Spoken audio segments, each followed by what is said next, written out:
영조는 숙종의 후궁 숙빈 최씨의 아들로 태어났으며 본명은 이금이다. 정실 왕비의 소생이 아니라 후궁의 자식서자이라는 점 때문에 정통성 논란이 있었지만 뛰어난 학식과 정치적 감각으로 주목받았다. 1720년 이복형인 경종 제20대 왕이 즉위했지만 건강이 매우 약했다.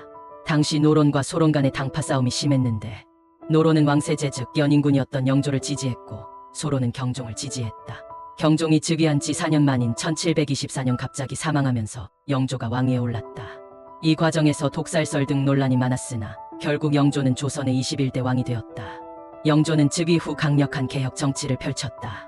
조선은 당파 싸움 붕당 정치 극심했으며 이는 국정 운영을 방해하는 큰 문제였고 영조는 이를 해결하기 위해 탕평책, 붕당을 고르게 등용하는 정책을 시행하였다. 1750년 균역법 실시하였는데 당시 농민들은 군포 군대에 내는 세금을 1년에 2필씩 부담했는데 이는 농민들에게 큰 부담이었다. 이를 한 필로 줄이는 대신 부족한 재정을 보충하기 위해 어염세, 소금세, 선박세, 결작 토지세 등을 신설했다. 결과적으로 백성들의 부담을 줄이면서도 국가 재정을 안정시키는 데 기여하였다. 속대전을 편찬 국가의 법 체계를 정리하였다. 사형제도 개혁은 10중죄 10가지 중대 범죄 외에는 웬만해서 사형을 내리지 않았고 무언록을 편찬하여 억울한 판결을 방지하려 하였다. 억울하게 사형당하는 사례를 줄이기 위해 3심제 재판을 3번 하는 제도를 도입하였고 대기근이 들 때마다 의창을 운영하여 백성을 구제하며 흉년과 기근 대비를 하였다. 국왕 스스로 경연학자들과 공부하는 자리를 열어 학문을 장려하고 성리학 이외의 학문 양명학, 서학 등도 어느 정도 인정하였다. 동국문헌비고 편찬을 통해 조선의 역사, 문화, 지리 등을 정리하였다.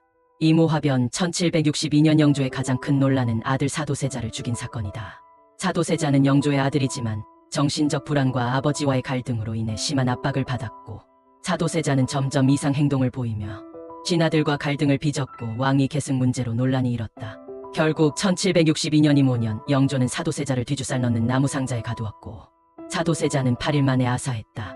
이 사건은 조선 왕실의 큰 비극으로 남았고 이후 정조가 왕위에 오른 후 아버지를 장조로 추존했다. 영조는 또하며 조선 역사상 가장 오랫동안 52년 재위한 왕 중 한 명이었다.